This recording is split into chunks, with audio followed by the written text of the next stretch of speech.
হিন্দুদের এইভাবে বাঁচানো যায় না দাদা ভাই, এইভাবে একদম টোটালি বাঁচা। শুভেন্দু অধিকারী মহাশয় ভুল করছেন। নির্দিষ্ট সালে যেমন কুরবানির প্রথা চলছিল সেই প্রথা চালু করে। আমার ঋণ আছে 9 লাখ টাকা, ঋণের বোঝা শুভেন্দু অধিকারীকে নিতে হবে। কুরবানির নিয়ম বন্ধ করেছে, মানছি না, মানবো না।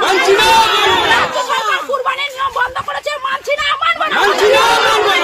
নাহলে আমার স্বামী সুইসাইড করবে বলছে, সন্তান অনাথ হবে, কিভাবে চালাবো? আমি তো মেয়ে মানুষ, আমার কি বাইরে যাওয়ার ক্ষমতা আছে? আমি কি ইনকাম করবো? রেখা পাত্র দিদি ভাই যে কথা বলছে যে গরু যে 14 বছর বয়সীকে কুরবানি দিতে হবে, কথা তো এতদিন ছিল না। মাত্র 15 দিন ক্ষমতায় এসে আজকে নতুন নতুন নিয়ম, নতুন নতুন কথা চালু করছে। এই নিয়ম তো নেই, মানুষের জীবনের গ্যারান্টি নেই, তাহলে গরু 14 বছর জীবনের গ্যারান্টি আমরা কিভাবে নেবো? কিভাবে নেবো? শুধু তো গরুকে খাওয়ালে আর গরুকে দুধ বিক্রি করলে তো আমাদের সংসার চলবে না। কুরবানির কথা ছিল বলে গরু তুলতাম, গরু পুষতাম।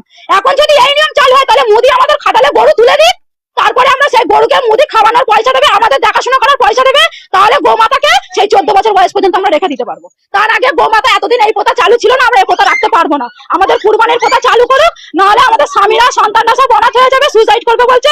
এর দায় শুভেন্দু অধিকারী, রেখা পাত্র এদেরকে নিতে হবে, নিতে হবে। সরকার বলছে যে গোমাতাকে বাঁচাচ্ছে। গোমাতাকে কিভাবে বাঁচাচ্ছে? এতদিন বাঁচায়নি কেন? এতদিন তো এই প্রথা চালু ছিল। আমাদের লাইফে আমরা এখন এরকম দেখি না, আমাদের স্বামীদের লাইফে আসেনি, আমার শ্বশুরের লাইফে ছিল না।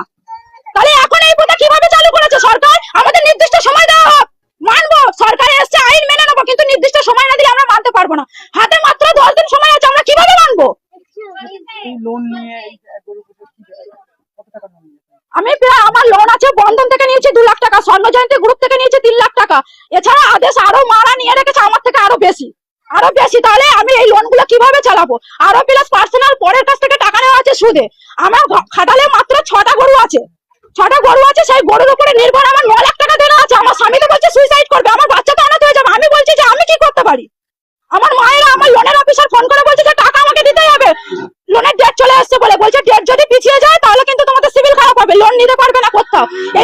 এইসব যে আমাদের কাণ্ডগুলো ঘটছে, আমাদের তো জীবন ভবিষ্যৎ অন্ধকার হয়ে যাচ্ছে। আপনার কতটা গরু চাষ করেছেন?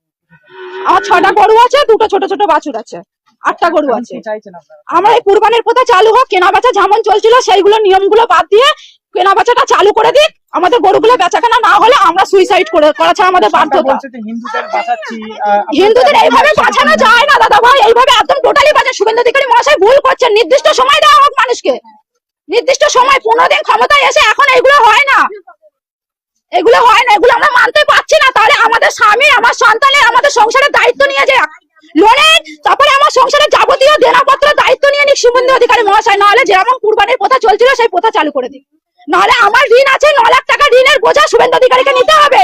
নাহলে আমার স্বামী সুইসাইড করবে বলছে, আমার সন্তান অনাথ হবে, আমি কিভাবে চালাবো? আমি তো